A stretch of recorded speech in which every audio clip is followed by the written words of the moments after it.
안녕하세요. 강남 허준 박용환 원장입니다. 입안 쪽에 뭔가 나는 구내염, 너무너무 성가시고 음식 먹을 때도 힘들고 생활의 질을 많이 떨어뜨리죠. 이런 구내염이 생겼을 때 이 음식들을 드셔보시기 바랍니다. 구내염은 입안 점막의 수분이 마르게 되면 더 심해지고 그래서 건조하지 않게 관리를 해줘야 되고요. 두 번째는 항염작용을 통해서 염증을 빨리 없애줘야지 그 괴로운 것이 빨리 없어질 수 있습니다.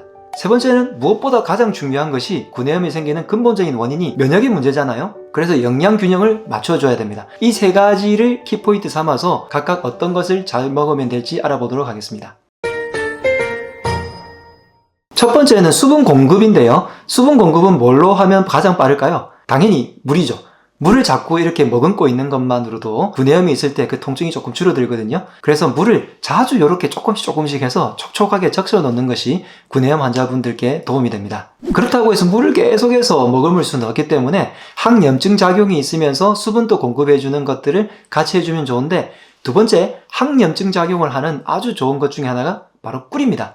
꿀은 수분을 보충해주기도 하고 그래서 점막들을 보호를 해주죠. 그러면서 염증 작용도 있어요. 그리고 뭐니 해도 가장 좋은 게 저는 맛이 좋아서 꿀을 좀 발라주는 게 좋겠는데, 다른 연고보다 오히려 꿀을 발라주는 게 천연적으로 염증 작용을 줄여줄 수 있기 때문에 저는 강력 추천해드립니다. 항염 작용을 하는 두 번째 음식으로는요, 토마토가 있는데요. 토마토 같은 경우에는 비타민 B군도 많아서 구내염에 도움이 되고, 그리고 토마토의 항산화 작용이라든지 항염 작용 때문에 염증을 줄여주는 데 도움이 되기 때문에 토마토를 잘게 썰어서 입안에 넣고 이렇게 머금는 것도 도움이 되고요. 토마토는 그냥 먹는 것보다는 열을 익히는 것이 훨씬 더 효과가 좋은 건 많은 분들이 아실 거예요. 그래서 따뜻하게 익혀서 먹어주시면 좋겠습니다. 당장의 염증을 줄이는 것 외에도 토마토 같은 경우에는 전체적인 면역을 좋아지게 하는 것이고 혈액순환에도 도움이 되기 때문에 구내염에 장기적으로 좋은 음식이라고 볼 수 있겠습니다.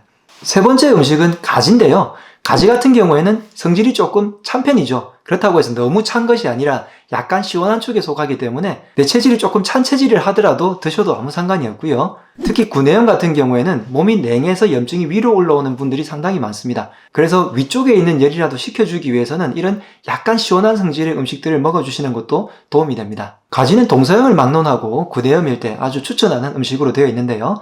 이 가지를 똑같이 이제 잘게 썰어서 즙을 좀 낸 다음에 꿀이 좋다고 했잖아요. 꿀을 조금 섞어서 이렇게 먹으면서 머금어주고 발라주고 이런 식으로 하게 되면 도움이 되겠습니다. 그 다음 네 번째 음식으로는 연근을 말씀드리고 싶은데, 식물들 중에서 상처를 냈을 때 즙이 나오는 식물들 있잖아요. 연근, 또 마도 이런 성질을 가지고 있죠. 이렇게 즙이 나오는 성질의 특히 뿌리 채소들은 점막들을 재생하는 효과도 있고요. 뿌리 채소에 가득한 미네랄 성분들이 몸을 면역을 좋아지게 하기 때문에 장기적으로 봐서도 굉장히 좋은 음식이라고 볼 수 있습니다. 그 다음 다섯 번째 우유가 있는데, 이 우유 같은 경우에는 어떤 분들은 구내염이 더 심해지기도 하고요. 어떤 분들은 좋아지기도 하는데 심해지는 분들이 오히려 많기 때문에 제 개인적으로는 우유를 그다지 권하진 않지만 간혹 우유를 먹어서 더 좋아지는 분들이 소수 존재하기 때문에 내가 우유를 먹어서 좋아지는 경험이 있다면 우유를 드시는 것도 괜찮습니다. 자, 이렇게 염증을 줄여주는 항염작용에 있는 꿀, 토마토, 가지, 연근, 우유 같은 이런 음식들을 넣어서 염증을 일단 줄여줬다면 무엇보다 중요한 게 면역을 좋아지게 하는 거죠. 면역을 올리기 위해서 항산화 물질이 많은 음식들과 영양 균형을 맞춰주고요. 그리고 비타민과 미네랄이 풍부한 음식들을 넣어서 전체적인 면역을 좋게 해주면 구내염을 예방도 하고 구내염이 났을 때 훨씬 더 빨리 치료를 하고요. 단순한 구내염뿐만이 아니라 구내염이 더 심해진 베체티라든지 몸이 전체적으로 건조해서 입 안에 염증을 일으키는 쇼그렌 증후군 같은 자가 면역 질환일 경우에도 이렇게 면역, 항산화, 영양 균형이 맞아야 하기 때문에 이 부분은 조금 더 집중해서 들어주시고 꼭 기억해 두셨으면 좋겠습니다. 항산화 작용이 있고 그 다음에 미네랄이 풍부한 부위는 어디에 많냐면 채소의 뿌리 부분에 많아요. 그렇기 때문에 한약재에서 대부분이 뿌리 부분을 많이 쓰는 이유가 이런 이유라고 볼 수도 있는데요. 평소에 먹는 음식 중에서도 채소 중에서 특히 뿌리 채소들을 많이 드시는 것이 굉장히 좋습니다. 뿌리 채소 뭐가 있죠? 아까 말씀드린 연근 같은 것도 있고요. 그 다음에 당근, 무, 도라지, 더덕 이렇게 여러 가지 뿌리 채소들이 있고, 전 세계를 둘러봐도 제가 많은 외국인 분들과 대화를 하면서 뿌리 채소 먹는 게 뭐가 있어요? 라고 질문을 해보면 외국 사람들은 우리는 뿌리를 잘 안 먹네요 이렇게 대답을 해요. 사실 우리나라는 어느 나라를 비교해 보더라도 뿌리 채소를 굉장히 많이 먹는 나라입니다. 근데 요즘 채식을 점점 줄이면서 뿌리 채소를 먹는 분들이 점점 줄어들고 있죠. 그렇기 때문에 각종 염증이 많이 발생한다고 저는 생각을 하는데요. 평소에 뿌리 채소를 많이 드시는 거, 그게 면역의 지름길입니다. 그 다음으로 권유드리고 싶은 음식은 해초류들입니다. 해초류에는 미네랄이 굉장히 많죠. 왜냐하면 미네랄이 제일 많은 곳이 바다이기 때문에 이 바다의 미네랄을 완전히 응축시켜서 사람이 먹을 수 있도록 변화시켜서 영양소를 간직하고 있는 게 바로 해초기 때문인데요. 이런 해초류를 많이 드시는 게 미네랄이 왕창 들어오기 때문에 구내염을 예방하고 치료에도 도움이 될 수 있겠습니다. 다음으로는 채식을 하실 때 색깔별로 다 드셔주시는 것이 굉장히 중요해요. 엽산 같은 영양소가 녹색 채소에 많다고 해서 녹색만 주구장창 드셔주시다 보면 오히려 영양균형이 무너질 수가 있습니다. 채소들은 하얀 것부터 빨주노초, 파남보, 검은색까지 여러가지 색깔별로 되어 있잖아요. 이 색깔별로 항산화 작용과 들어가 있는 영양소가 다 종류별로 다르기 때문에 색깔별로 골고루 다 드셔주시는 것이 면역 균형을 맞추는데 정말로 중요한 핵심이거든요. 꼭 그렇게 드셔주시기 바랍니다. 그리고 구내염이나 베체트 질환으로 한의원을 와서 치료받으시는 분들께 아연을 처방해드리면 치료가 조금 더 빨리 되는 경향이 있는데요. 아연이 가장 많은 음식이 뭐가 있나요? 바로 굴 떠오르시죠? 굴 같은 음식이 구내염에도 좋고요. 베체트 질환 환자분들에게도 도움이 됩니다. 그리고 철분이 결핍되어 있을 때도 구내염이 잘 생기는데 철분을 공급하는 가장 빠른 방법이 고기를 드시는 거죠. 자, 여기까지 정리를 해보면 채소들을 부위별로, 색깔별로, 그리고 해초류까지 뿌리 채소는 특히 더 넣어가지고 채소를 잔뜩 먹어준 다음에 굴이라든지 고기를 어느 정도 적당량 먹어주시면 영양의 균형이 맞아서 면역이 좋아지고 항산화 능력이 좋아져서 구내염이 예방이 되어서 잘 안 생기거나 혹은 훨씬 더 빨리 치료가 될 수 있고 베체트 질환 환자분들도 이렇게 면역이 좋아지는 식단을 환자에 맞게끔 제가 말씀드리고 있는데 지금 말씀드린 이 원칙들을 꼭 기억해 두셔서 도움이 되면 좋겠습니다.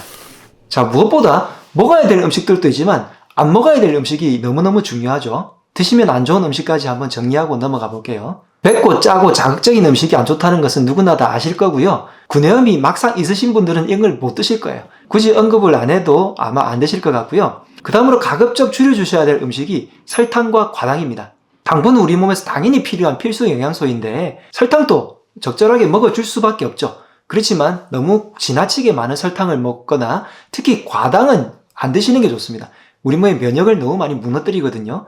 평소에 단 음식을 너무 많이 드시는 분들은 좀 자제를 해주시고요. 오렌지나 자몽, 키위 같은 신맛이 나는 과일들은 구내염이 없을 때는 예방을 하기 위해서는 굉장히 좋은 과일들인데 구내염이 막상 있을 때는 신맛 나는 과일들을 먹어줬을 때는 오히려 구내염이 더 많이 생기거나 굉장히 괴롭고 더 커지는 경우를 복용합니다. 그래서 신맛이 나는 과일들을 조금 삼가주시는 게 좋겠고요. 흡연을 하시는 것은 구내염이 났을 당시에는 조금 없애줄 수는 있지만 전체적으로 혈액순환을 방해한다든지 면역력을 떨어뜨리기 때문에 흡연은 장기적으로는 당연히 안 좋기 때문에 안 해주시는 게 좋겠고 음주는 하면 할수록 면역이 떨어지고 또 음주 때문에 염증이 더 많이 발생하기 때문에 구내염이 잘 안 나와요. 그래서 음주는 조금 줄여주시고요. 카페인을 자꾸 드시게 되면 점막이 계속해서 마르게 되겠죠. 수분이 빠져나가니까. 그래서 카페인도 구내염을 더 많이 일으키는 음식 중에 하나입니다. 그 다음 구내염을 일으키는 원인 중에 치약을 제가 말씀드리고 있는데 치약을 고를 때 계면활성제가 없는 치약을 고르시거나 혹시 그런 것을 쓸 때라 하더라도 양치를 한 후에 가기를 굉장히 많이 해서 속에 있는 치약 잔여분들을 말끔하게 없애주시면 그것도 괜찮은 방법이니까 지금 바로 치약을 바꾸려고 하지는 않으셔도 되겠습니다. 쫙 쭉 정리를 해드리자면 첫 번째, 수분 공급을 위해서 물을 자주 축여주시고요. 꿀, 토마토, 가지, 연근, 우유 같은 것들은 항염작용이 있기 때문에 구내염이 있을 때 빨리 줄여줍니다. 장기적으로 구내염과 특히 베체트 환자분들 같은 경우에는 면역이 굉장히 중요하기 때문에 항산화 물질들이 많은 음식들 그리고 미네랄이 많은 음식들을 먹어주는 게 좋은데요. 그 중에서도 뿌리채소, 그 다음에 해초류들, 그리고 채소들을 색깔별로 골고루 먹어주는 게 굉장히 좋겠고 아연이 많은 굴이나 철분이 듬뿍 들어있는 고기들을 먹어주시면 좋겠습니다. 그리고 면역을 떨어뜨리는 과당이 많은 음식들과 흡연과 음주, 카페인 음료들은 가급적 안 드시는 게 좋겠습니다. 면역에 좋은 음식 가득 드시고요. 면역을 떨어뜨리는 음식들은 가급적 적게 드셔서 구내염에서 탈출하시기 바랍니다. 지금까지 강남 허준 박용환 원장이었습니다. 건강하세요.